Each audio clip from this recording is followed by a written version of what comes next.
하나님의 말씀 봅니다. 하나님의 말씀은 마태복음 27장 32절부터 44절, 신약성경 50쪽입니다.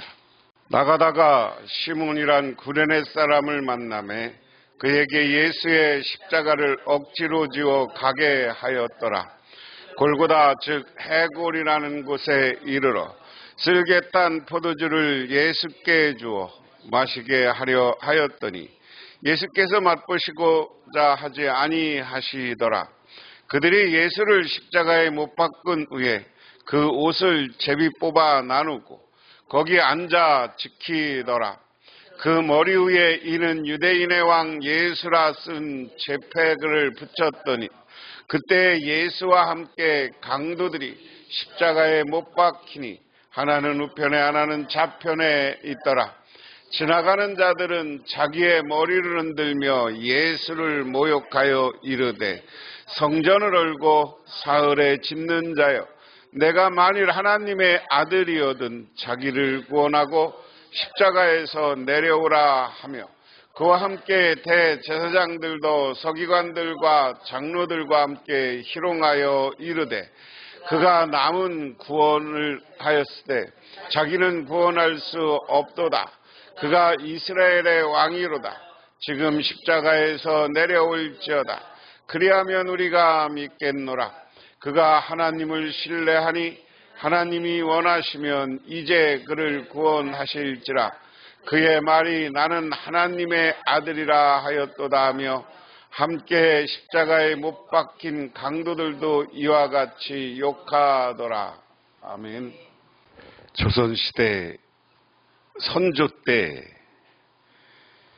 유연이었던 이지함이 포천 현감으로 부임했을 때 일입니다. 옷은 삼배 옷에다가 신은 집신을 신고 갓은 다 헤어진 것을 쓰고 부임했는데 그 고을 관리들은 새로 맞이하는 현감이 부인한지라 있는 정성을 다하여 진미를 갖추고 저녁 진지상을 올렸는데 그는 아무 말 없이 수저를 들어 올려보지도 않고는 상을 물렸습니다. 아전들은 아마도 상이 시원치 않아 그런가 보다 하고 부랴부랴 더 좋은 음식을 마련하고 두 번째 상을 올렸습니다. 그런데 이번에도 거들떠보지도 않고 상을 물리는 것이었습니다. 당황한 아전들이 어찌할 바를 알지 못하고 안절부절하다가 뜰 아래 엎드려 크게 절을 하고는 말하기를 황송하오나 저희 고을은 서울과는 달라서 더 이상 상을 차릴 수가 없으니 그저 죽여십시오 하고 빌었습니다. 이때 이재함은 온화한 얼굴로 웃음을 지으며 말했습니다. 너희가 나의 생각을 몰라서 그러는구나. 나는 좋은 음식을 먹어본 일이 없기 때문에 그저 두려운 생각이 들어 그런 것뿐인데 우리가 넉넉하게 살지 못하는 이유는 분수에 맞지 않게 사치하였기 때문이다. 사치란 언제나 가정과 나라를 망하게 하는 것이니 우리는 부해지기까지 그런 사치스러운 음식을 먹지 맙시다 하고는 보리밥과 시래기국을 가져오게 하여 첫 부임 첫날 식사를 마쳤다. 그래서 그가 포천에 부임한 지 2, 3년 안에 포천에는 눈여겨볼 만큼 달라지게 되었고 백성과 현감 사이는 부모와 자식 사이처럼 되어 이재함이 아산 현감으로 떠날 때는 온 고을이 길을 막고 서서 울지 않은 사람이 없었다 하는 겁니다. 이 이야기도 우리가 어떻게 살아야 하는가 하는 것을 잘 보여줍니다. 낮아져서 겸손하게 자기 분수에 맞게 사는 것이 올바른 것이다. 오늘 예수님의 죽음, 십자가에 못 박히는 이야기를 하면서 갑자기 이런 얘기 할까? 예수님도 십자가에 못 박혔다는 것 자체가 가장 무거운 형벌이고 가장 낮은 사람들에게 주어지던 형벌입니다. 근데 그 형벌을 감당하고 있다. 오늘 말씀을 한 절 한 절 살펴보면 그들은 나가다가 시몬이라는 구레네 사람을 만나 강제로 예수 십자가를 지고 가게 하였다. 예수님이 십자가 형틀을 지고 가다가 쓰러지고 또 쓰러지고 할 때 군인들이 구레네 시몬에게 억지로 십자가 형틀을 지워 골고다까지 갔습니다. 그 일이 예수의 고난을 감내해 준 것은 아닙니다.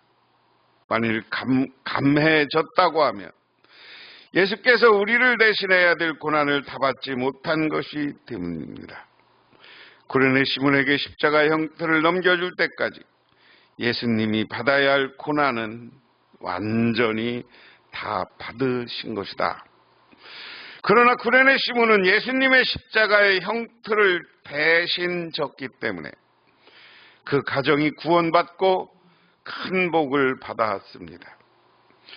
마가복음 15장 21절에 구레네 씨의 아들 루포라는 말이 나옵니다. 구레네 아들이 예수 믿고 나중에 루포라는 사람이 되었고, 로마서 16장 13절에는 루포의 어머니 구레네 시몬의 부인을 바울이 자기 어머니같이 여기며 존경한 것을 보면 그가 예수를 잘 믿은 증거요 큰 복을 받은 증거다.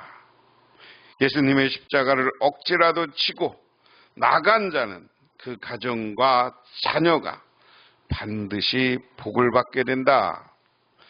그 이야기는 우리가 예수를 믿고 신앙생활하면, 우리가 열심히 겸손하게 십자가의 길을 따라가면 하나님은 우리와 그 가족과 여러분들의 후손들을 축복해 주시고 하나님 나라의 백성 삼아 주실 줄 믿으시기 바랍니다. 그 다음에 보면 이제 예수님을 십자가에 못 박는 장면입니다. 그들은 예수를 십자가에 못 박고 나서 제비를 뽑아서 그의 옷을 나누어 가졌다. 그리고 거기에 앉아서 그를 지키고 있었다 하는 겁니다. 예수님은 우리를 구원하기 위해 십자가에 달렸는데 그 위대한 주님의 구원의 사건을 모르는 사람들은 십자가 아래서 예수님의 옷을 서로 갖겠다고 제비 뽑고 있다.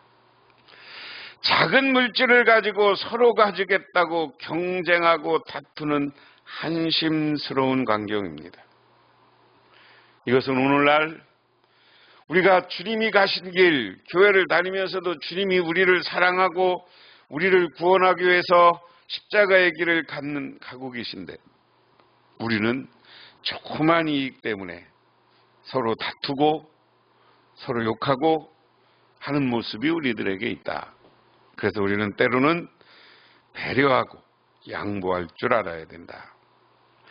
그리고 37절에 보면 그리고 그의 머리 위에는 이 사람은 유대인의 왕이다 이렇게 제패를 붙였다. 유대인의 왕이라는 제패를 붙인 것은 로마 황제 가이사의 반역자라는 뜻입니다.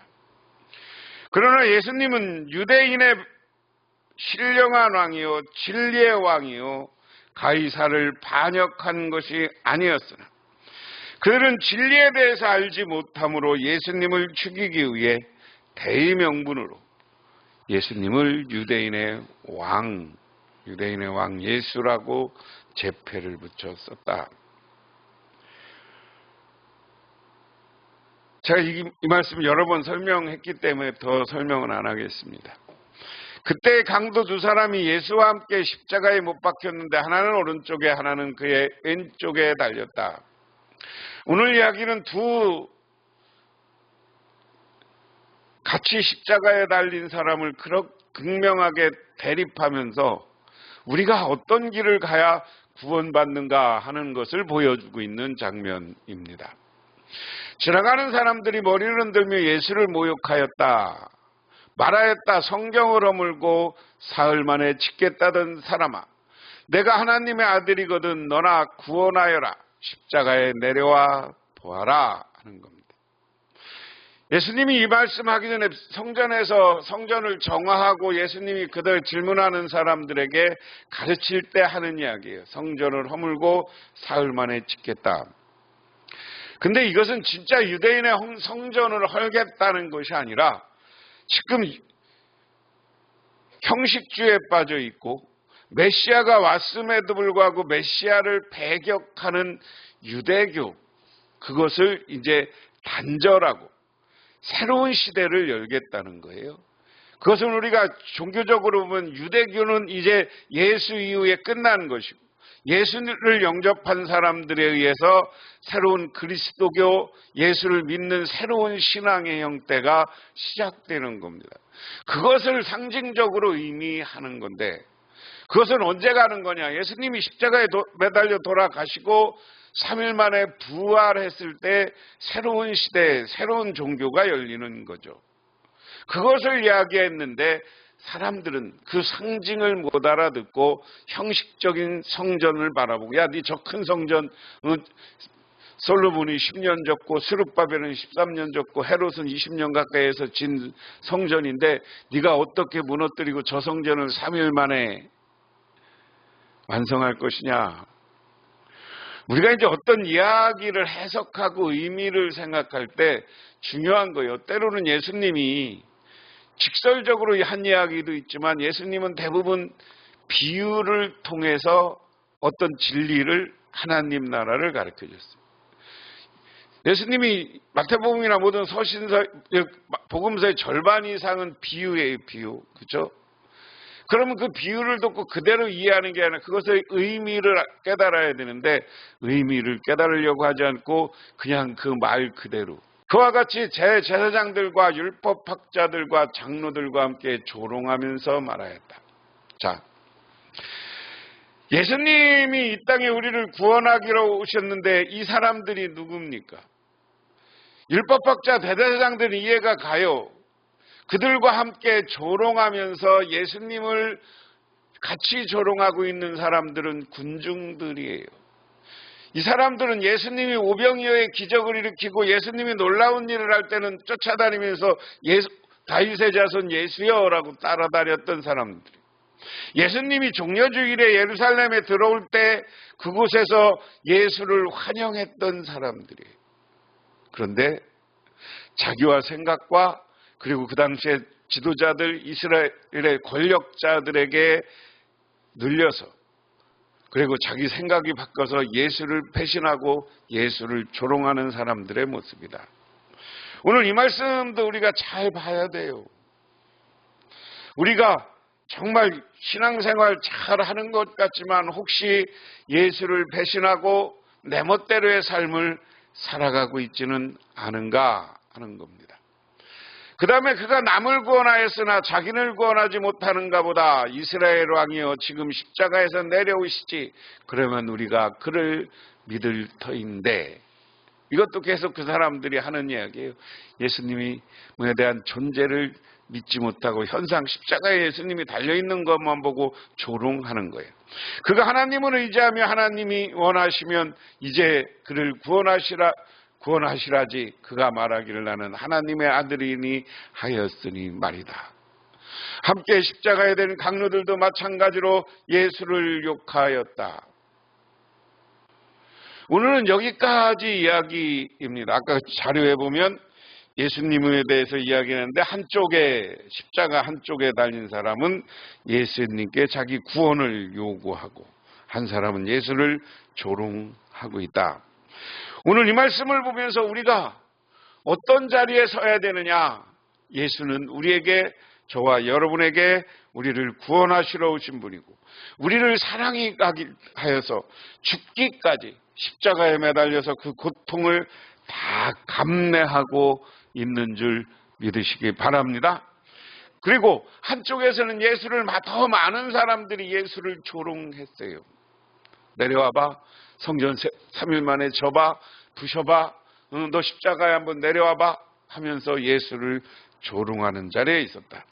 우리도 이와 같이 우리는 예수를 조롱하는 자리가 아니라 예수를 믿고 그분의 사랑에 감사하며 이 땅에서 살아가는 저와 여러분이 되시기를 주님의 이름으로 축원합니다.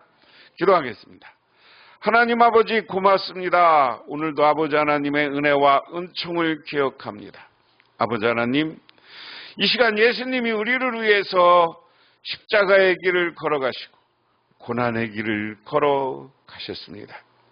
예수님의 십자가를 나눠진 시몬은 그와 그 가족이 구원받았습니다. 그렇지만 오늘 예수를 비난하고 예수를 조롱하는 자들은 끝내 구원받지 못하고 영원한 사망의 길을 갔습니다.